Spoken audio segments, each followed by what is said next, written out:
दोस्तों आज का पहला प्रश्न है, लाहौर का किला किसने बनवाया था?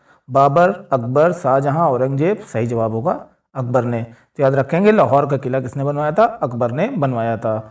अगला प्रश्न है, अनुच्छेद 267 का संबंध किससे है? आपातकाल, आकस्मिकता निधि, चुनाव, संसद। सही जवाब होगा आकस्मिकता निधि से। अगला प्रश्न है, भारत में स्पीड पोस्ट सेवा कब प्रारंभ हुई थी? 1985, 1989, 1991, 1995। सही जवाब होगा 1989 में। तो याद रखेंगे, भारत में स्पीड पोस्ट सेवा कब प्रारंभ हुई थी? 1989 में प्रारंभ हुई थी। अगला प्रश्न है, सुखना झील कहाँ स्थित है? दिल्ली, चंडीगढ़, जयपुर, लखनऊ। सही जवाब होगा चंडीगढ़ में। तो याद रखेंगे, सुखना झील कहाँ स्थित है? चंडीगढ़ में स्थित है। अगला प्रश्न है, मनसबदारी प्रथा का प्रयोग सर्वप्रथम किसने किया? बाबर, हुमायूं, अकबर, जहांगीर। सही जवाब होगा अकबर ने। तो याद रखेंगे, मनसबदारी प्रथा का प्रयोग सर्वप्रथम किसने किया था? अकबर ने किया था। अगला प्रश्न है, विधवा गृह की स्थापना किसने की थी?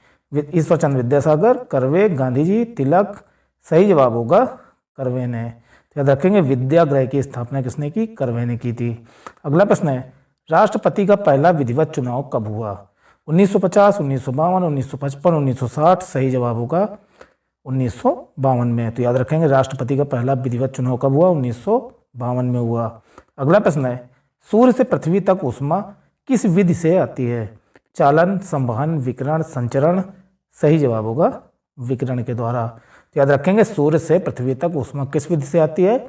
विकिरण द्वारा आती है। अगला प्रश्न है, राष्ट्रीय आय समिति का गठन कब हुआ था? 1947, 1948, 1949, 1950। सही जवाब होगा 1949 में। तो याद रखेंगे, राष्ट्रीय आय समिति का गठन कब हुआ था? 1949 में हुआ था।